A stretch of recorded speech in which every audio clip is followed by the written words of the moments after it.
Meaning of DWP. DWP.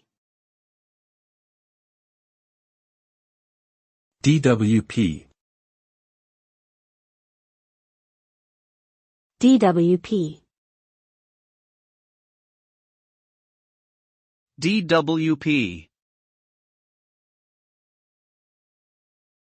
DWP stands for the Department for Work and Pensions, a UK government department responsible for welfare and pension policies.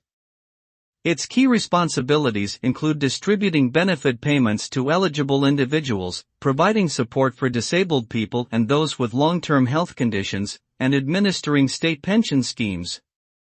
The department operates across the UK, with a wide range of services aimed at supporting people to move into employment, improving financial security and reducing poverty.